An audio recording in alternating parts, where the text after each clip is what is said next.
Assalamualaikum warahmatullahi wabarakatuh. Saya Mega Nanda Fadila. Di sini saya akan menjelaskan tentang job sheet minggu 11, yaitu extracting data source dan load ke table dimensi pada mata kuliah data warehouse.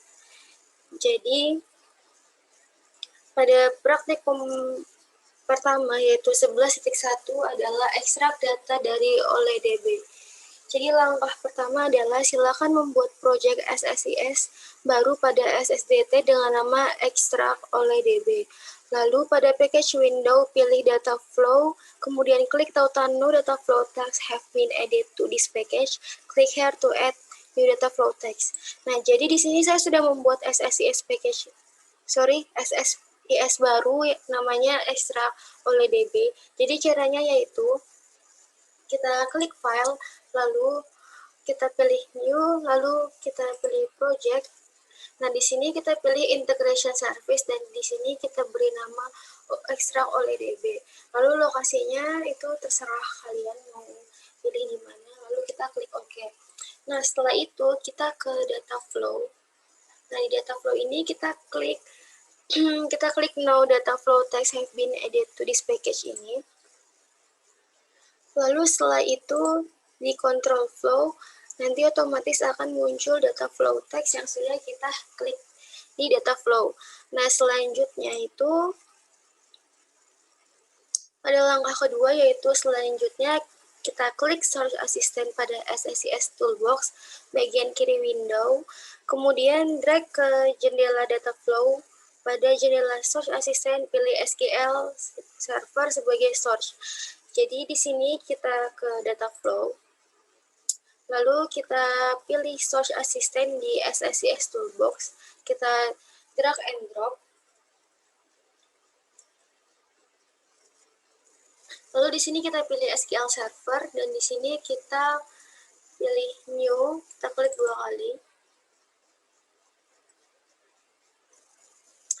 Nah, di sini kita pilih Native OLEDB, Microsoft OLEDB Driver for SQL Server di providernya. Lalu di sini kita masukkan server kita. Nah, di sini server saya adalah desktop 51 OGNO. Lalu di sini di log on to the server kita pilih use Windows NT Integrate Security. Lalu di initial catalog kita pilih Toko Barokah Dewi. Lalu kita tes connection terlebih dahulu. Nah, di sini sudah sukses, terus kita klik OK. Lalu kita klik OK. Nah, selanjutnya adalah klik OK, kemudian pilih OK pada jendela Connection Manager. Pastikan text source berubah menjadi OLEDB source pada jendela data flow.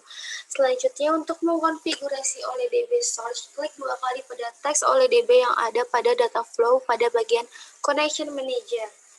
Nah, di sini kita klik 2 kali.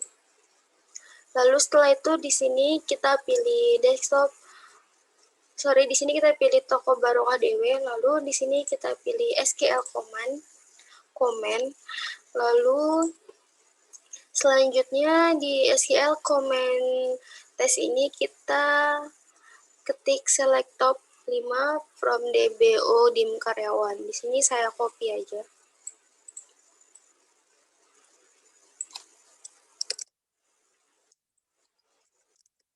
Lalu setelah itu kita preview dulu. Nah, di sini datanya sudah ada ya. Sudah ada. Lalu kita close. Terus selanjutnya pada kiri jendela OLEDB Search Editor, klik kolom, pilih semua kolom dan klik OK. Nah, di sini kita pilih kolom. Di sini juga udah dipilih semua. Lalu kita klik OK. Nah, jika sudah di sini, jadi tanda silangnya sudah hilang karena kita sudah mengkonfigurasinya. Nah, selanjutnya itu hubungkan flow on completion dari OLEDB dengan task union all. Pada percobaan ini kita tidak akan membuat tujuan data sehingga cukup menggunakan union all. Jadi di sini kita cari union all. Nah, ini. Terus kita hubungkan. Nah, seperti ini. Lalu selanjutnya, pada praktikum 11.2, ekstrak data dari flat file. Langkah pertama adalah buatlah file koma separated value CSV dengan nama, kolom, dan isi sebagai berikut. Jadi isinya seperti ini, dan saya sudah membuatnya. Lalu kita simpan dengan nama daftar karyawan, pastikan formatnya itu CSV. Lalu langkah ketiga adalah silakan membuat project SSIS baru pada SSDT dengan nama flat file pada Solution Explorer. Klik kanan pada SSIS package, pada proyek yang aktif pilih New SSIS package. Jadi di sini kita buat SSIS baru dulu. Di sini kita kasih nama flat file. Lalu kita klik OK.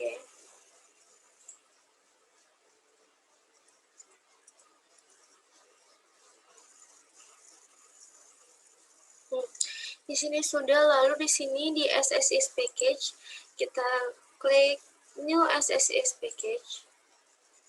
Terus selanjutnya itu rename package SSIS baru dengan klik kanan pilih rename dengan nama extract CSV DTSX. Jadi di sini kita rename.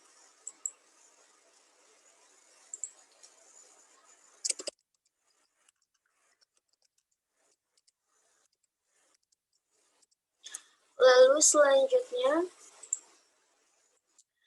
drag and drop search assistant dari SSIS toolbox ke jendela data flow, terus flat file, terus pilih new pada file name, klik tombol browse dan cari file data karyawan CSV. Nah, di sini kita ke data flow dulu. Lalu kita klik no data flow text have been edit ini.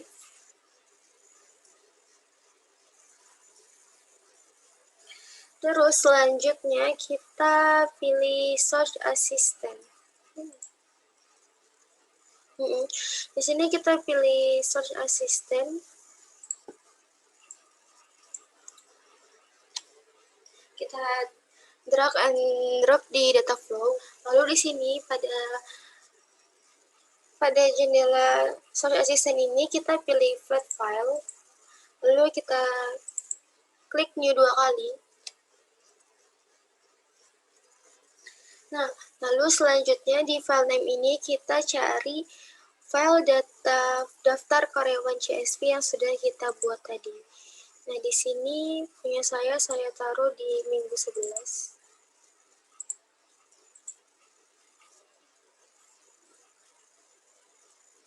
Di sini. Nah, lalu selanjutnya kita ke kolom. Nah, di sini datanya sudah ada. Lalu kita klik OK. Nah, langkah selanjutnya adalah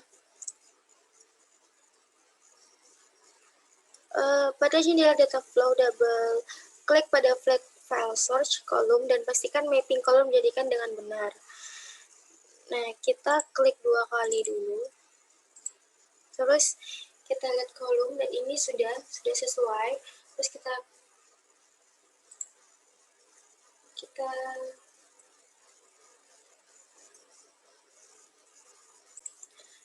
klik OK. Lalu selanjutnya kita akan ke langkah selanjutnya, yaitu drag and drop text union all pada jendela data flow. Hubungkan precedence constraint type sukses dan flat file search ke text union all. Jalankan package SSIS dengan klik start. Nah, terus selanjutnya kita cari union all, lalu kita drop di sini. Terus kita hubungkan seperti ini, lalu kita klik start.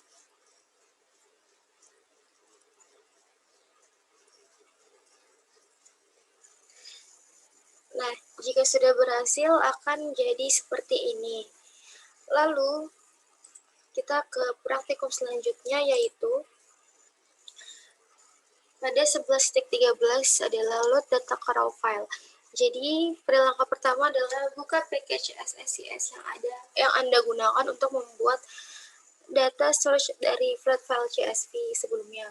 Hapus union all dari data flow, ambil text raw file destination, kemudian hubungkan presiden constraint ke flat file source ke raw file destination. Lalu selanjutnya, ini kita hapus dulu di union file-nya, union all-nya kita hapus. Lalu di sini kita cari raw file destination. Lalu kita hubungkan garis panah biru ini. Lalu selanjutnya pada raw file destination kita klik 2 kali. Lalu di sini pada file name kita pilih yang akan kita raw. Nah, di sini saya akan menaruhnya di tugas minggu 11 karena sudah saya pakai sebelumnya. Daftar karyawan. Terus kita open. Lalu di sini kita ke kolom. Di kolom ini kita klik semuanya. Lalu kita kembali ke connection manager. Lalu kita generate initial raw file. Nah, ya sudah, lalu kita klik OK. Lalu kita start.